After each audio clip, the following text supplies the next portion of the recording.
कभी गाड़ी लेने जाएं तो ये 30-40 लाख रुपए का अमाउंट तो बहुत बड़ा है, बहुत ज्यादा ही बड़ा है। और इंडिया के अंदर कोई इंडियन एसयूवी मिल जाएगी जिसमें कोई बेसिक कंफर्ट, बेसिक टैग और कुछ लिमिटेड परफॉर्मेंस होंगे।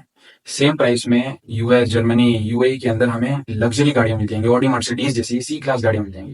और एज इंडियंस हम लोग कम कमाते हैं, ज्यादा देते हैं और तब भी हमें कम ही मिलता है। बट द फॉरेनर्स, वो ज्यादा कमाते हैं, कम देते हैं और तब भी उन्हें ज्यादा ही मिलता है।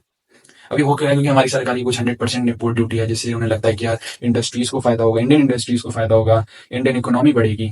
मुझे ऐसा लगता है इससे इंडस्ट्रीज का कोई फायदा नहीं हो रहा है, इससे सिर्फ इंडस्ट्रियलिस्ट्स का फायदा हो रहा है।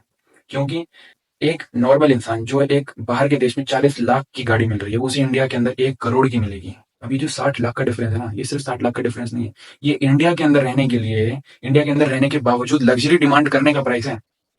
60 लाख रुपए इंडिया के अंदर एक इंसान का कई साल खर्च दे तब भी खत्म नहीं होगा। लेकिन ये इंडिया के अंदर है कि आपने लग्जरी डिमांड कैसे कर ली, ये उसका प्राइस है। देखो, this is not economics, this is a complete exploitation of Indians. हमें सरकार से एक सवाल पूछते रहना चाहिए कि यार इंडिया के अंदर रहने के बावजूद भी हमें एक सेकंड क्लास कंज्यूमर की तरह क्यों ट्रीट किया जाता है।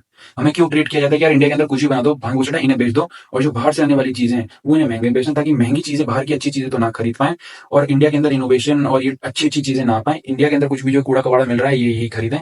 क्योंकि अगर इंडिया के अंदर ही बाहर की चीजें आने लगी तो हमारी जो इंडस्ट्रीज है वो तो सर्वाइव ही नहीं कर पाएंगी, और बाहर के लोग की सर्वाइव कर जाएंगी और हम लोग गरीब बन जाएंगे। भाई इंडिया के अंदर इनोवेशन आएगा कैसे अगर बाहर की चीजें नहीं खरीदेंगे तो।